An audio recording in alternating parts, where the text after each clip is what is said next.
Aujourd'hui, on est dans un cadre de confinement, toujours en France, bien qu'on ait une période de déconfinement, mais il faut être très prudent sur le début d'année à venir dans ce contexte de crise, alors que la Chine est sortie, on va dire, quasiment en totalité, hein, est revenue à des niveaux de pré-crise en termes de logistique et d'activité commerciale en Chine.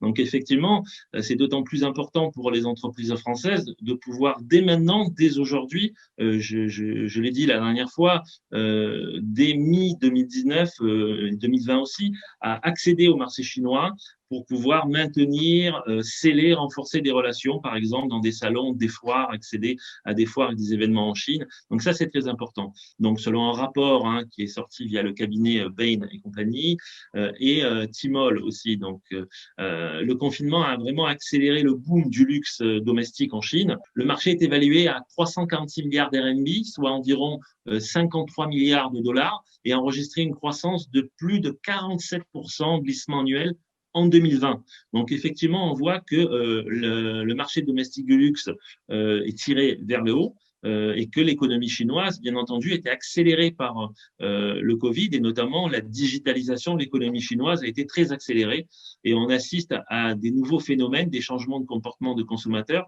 Donc, sur le plan commercial, effectivement, une digitalisation qui a explosé, des activités qu'on appelle retail, mais plutôt nouveau retail, new retail, alliant ce qu'on appelle le digital et l'expérience physique dans les points de vente, donc le phygital, par exemple, qui sont aujourd'hui la clé du luxe dans ce marché en Chine, notamment avec le live streaming aussi, qui est en plein essor pour que les marques puissent communiquer auprès des consommateurs chinois, que la marque soit basée à l'étranger ou qu'elle ait déjà des activités en Chine.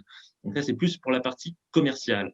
En fait, pour la partie touristique, maintenant, je pense qu'on peut avoir deux analyses. La première analyse, c'est les offices du tourisme en France, les professionnels du tourisme en France, qui, eux, ont plutôt mis l'accent en cette année 2020, depuis la crise du Covid, sur des budgets qui ont été alloués sur une clientèle locale pour qu'une clientèle, par exemple, de Paris puisse venir à Marseille ou qu'une clientèle de Bordeaux puisse aller, par exemple, en Bretagne et vice-versa. Donc, c'est plutôt attirer une clientèle locale qu'une clientèle internationale. Donc, ça, c'est les actions qui sont en cours. Moi, personnellement, je ne suis pas tout à fait d'accord avec ce type de stratégie et c'est vrai que je recommande beaucoup aux professionnels du tourisme, mais également aux entreprises, aux marques, de pérenniser les actions qui ont été entreprises en matière de communication avant la crise du Covid auprès des consommateurs chinois et auprès des touristes chinois. C'est très important. On le voit par exemple, il y a quelques exemples très intéressants dans le secteur donc du tourisme, comme le château de Versailles par exemple, ou très récemment, il y a quelques jours, Galeries Lafayette à Paris également, qui a mis en place avec Fliggy, d'accord, qui est une plateforme touristique d'Alibaba, un événement live streaming pour montrer aux consommateurs en Chine qu'est-ce qui se passe chez les Galeries Lafayette pendant les fêtes de Noël. Donc ça, c'est très important, je le rappelle, de maintenir des relations avec la Chine, de maintenir et de travailler au quotidien, de continuer à communiquer pendant cette période de crise auprès de sa clientèle chinoise et auprès des touristes chinois en Chine. D'accord ? On voit actuellement que les touristes chinois voyagent énormément dans des différentes provinces de Chine, mais également hors de Chine en Asie.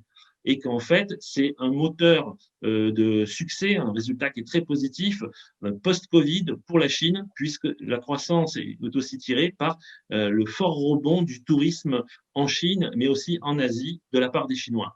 Donc, ce que l'on sait, c'est qu'il est important de préserver cette communication, puisque les consommateurs chinois, les touristes chinois, regardent déjà des destinations qui pourraient les intéresser.